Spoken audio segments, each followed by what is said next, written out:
Shema Kolenu Adonai. There's so much despair in the world right now. Do you hear us calling? Can you see us drowning down here? Friends, my grandfather, Rudolf Wittenberg, died when I was 10 years old.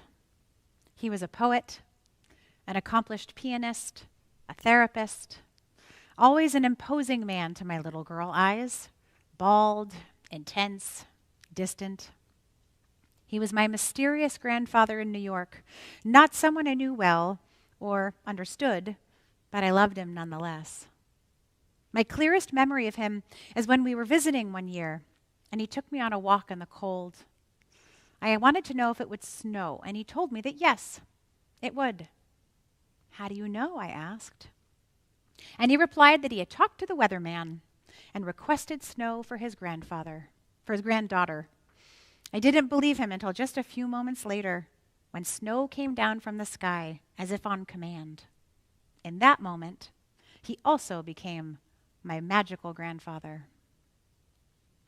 For all the ways in which I thought of him, however, none included me feeling like he knew me very well. I'm the youngest of 4, the only girl, and I saw him rarely. He was a mythic figure, a little scary, certainly not someone who could understand my California girl free spirit. But recently, my brother Mark sent me a copy of a poem that my grandfather wrote about me years ago. I had seen it once, but hadn't really taken it in then. This time, however, the poem struck me with tremendous force. He had written a poem about me and each of my brothers at different ages, mine in honor of my 2nd birthday. Your mouth is large, he writes, the upper lip, a firm defiance of your age. Right arm points, fist commands. Future rabbi, even then?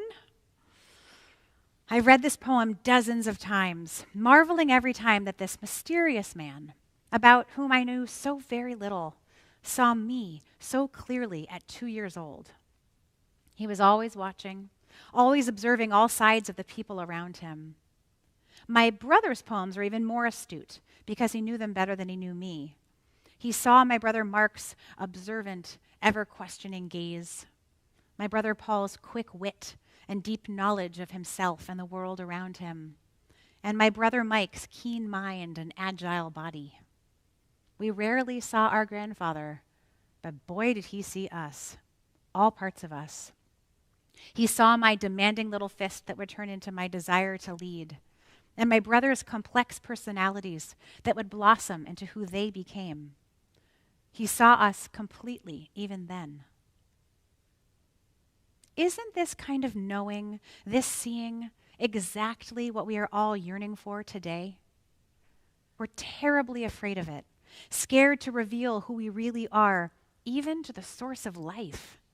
But in the deep center of our beings, I believe that being seen completely in all our beauty and our ugliness is what will redeem us all. We feel safe picking up that tin can phone and saying, Shema Kolenu, asking for the proper things from God, confessing the acceptable sins. But what about the parts of us that we are so ashamed of that we don't even want God to see them?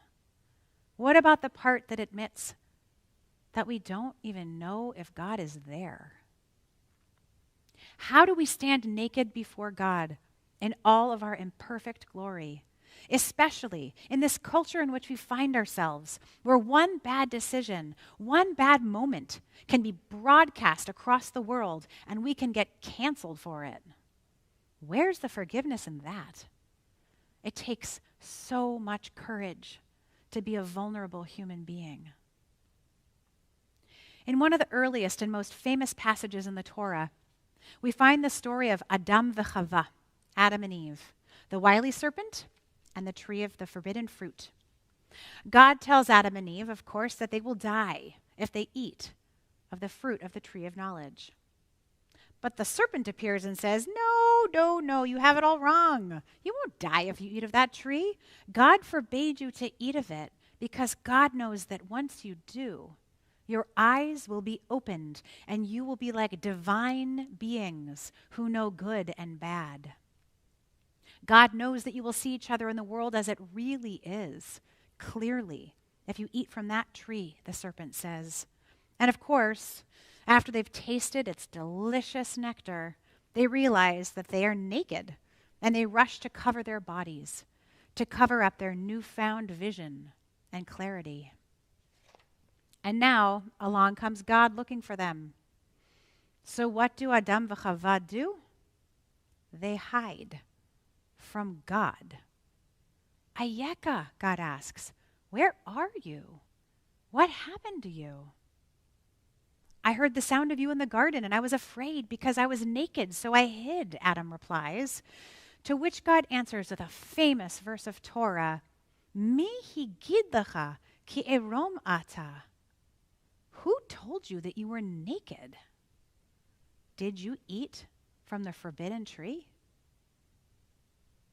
Most years when I study this passage, I focus on the rebellious response of the humans, who naturally and inevitably eat from the one tree that they're supposed to avoid. Or my attention is drawn to their inability to take responsibility for their actions. She made me do it. It was the serpent's fault. But today, on Yom Kippur, I want to focus on that moment of hiding, that moment of shame, when they sew fig leaves to wear as clothing because their eyes are opened to the fullness of their humanity and they can no longer stand to be naked in front of each other or God. Rashi, the great Rashi, as always, has a fascinating take on the question that God asks, Mi higid lecha, who told you? Rashi says, Mi higid lecha, me'ayin lecha lada'at, ma boshet yesh be'omed erom. From where do you know that there is shame in standing naked? What shame is there in me, God, your creator, seeing you naked? Somehow, Rashi says, we learned in that moment that the fullness of our humanity is shameful, is something to hide, and that we must cover up our shame, our boshet, by clothing ourselves, by covering up the parts that are too scary to see the light of day. And with what do we cover up our boshet? With levush, with clothing. Did you catch that beautiful Hebrew connection? Shame, boshet, shares a root with the word for clothing, levush. My God, Hebrew is a beautiful language. But that's not what we're here to do today, friends.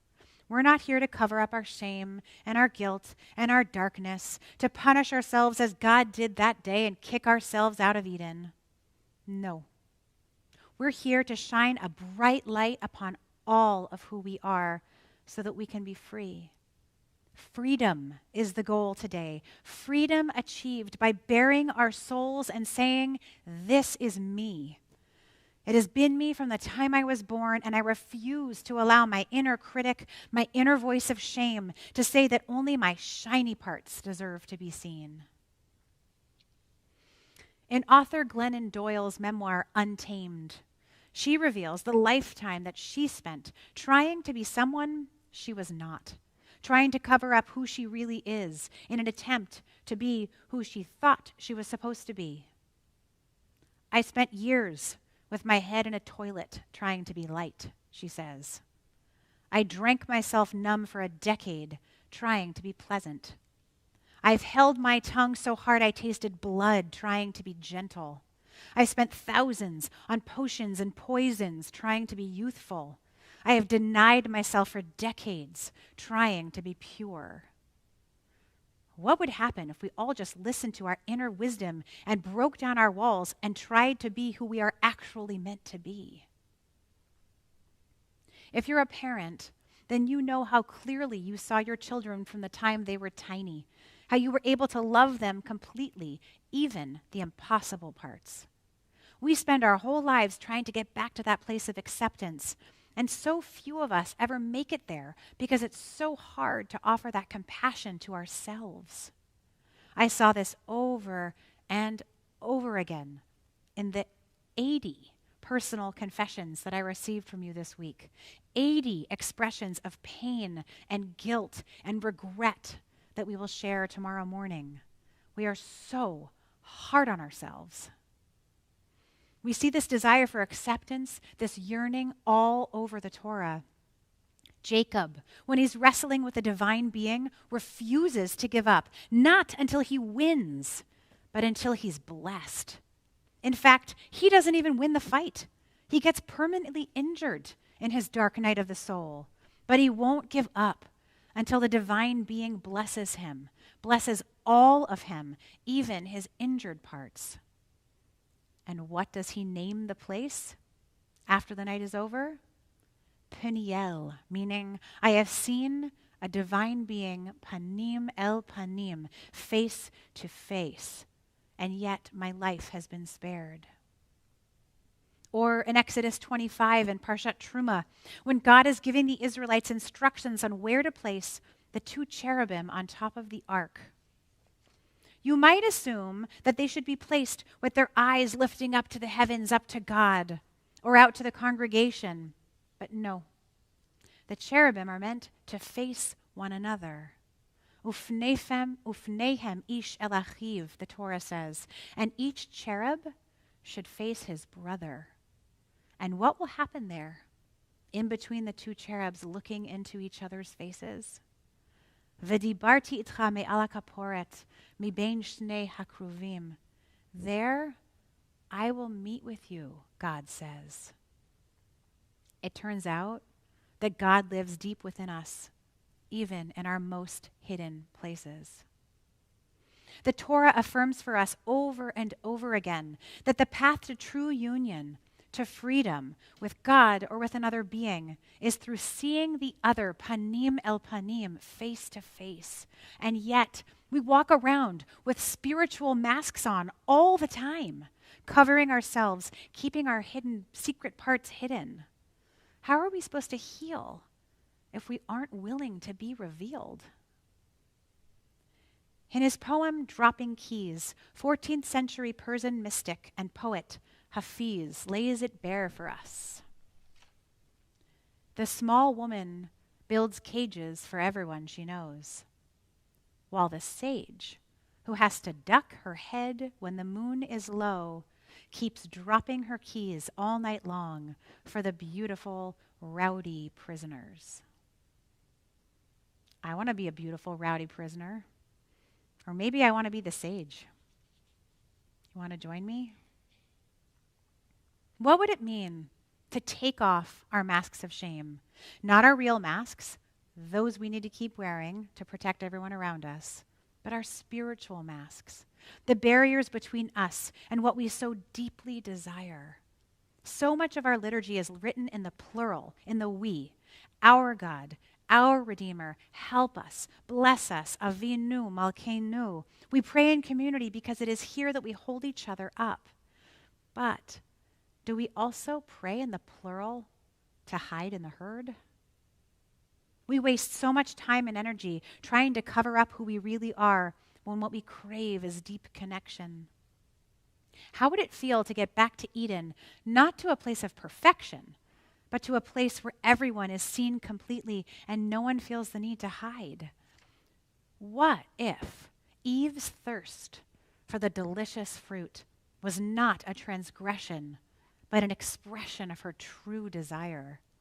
What if she was meant to be our model and not our warning against what happens when you embody your desire?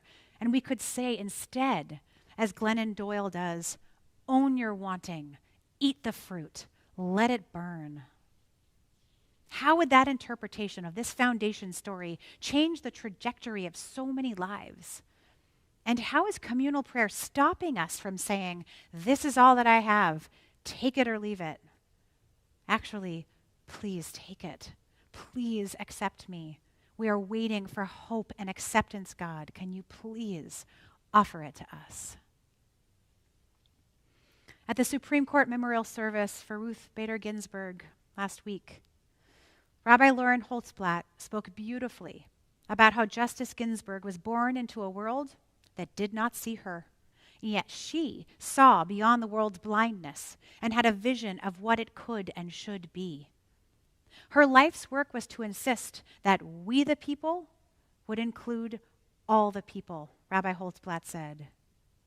Justice Ginsburg fought tirelessly, relentlessly for women to be seen, and yet most of us spend our entire lives hiding the fullness of who we are. Justice Ginsburg talked about how the young women in law school with her would hide their intelligence from their male classmates, only to find upon graduation that no law firms would hire them. What would it mean to honor the memory of that great justice warrior by embodying our power and our vulnerability, our despair and our longing for hope? In our American culture, vulnerability is somehow seen as a weakness rather than as a measure of how courageous we are. We cry in the shower. We confess anonymously because that's where it feels safe. But is it how we heal? Isn't the goal, as we just saw in that beautiful video a few minutes ago, to hold onto a thread of hope, as thin as it might be, that we can be seen and accepted completely, and that someone is in fact listening? My grandfather's poem about me ends like this. Close to you, on the floor, I will obey as others have. Though you'll not recall this hour, nor your power, they'll stay imprinted in my mind. Nowhere does he say that I should be ashamed of my demanding little fist, or that I should keep it in check, or that any part of me is more worthy of love or acceptance or grace than any other. He just sees me fully, and it is in that fullness, in that messy middle in each of us, where God resides. When we meet like this, writes Mark Nepo in his poem, The Way Under the Way, I may not have the words, so let me say it now. Nothing compares to the sensation of being alive in the company of another. It is God breathing on the embers of our soul. Let the breath in, friends, igniting our souls. Allow it to soften our edges and our fears so that we can receive what we most truly long for. Welcome to your Yom Kippur journey. May we all be healed.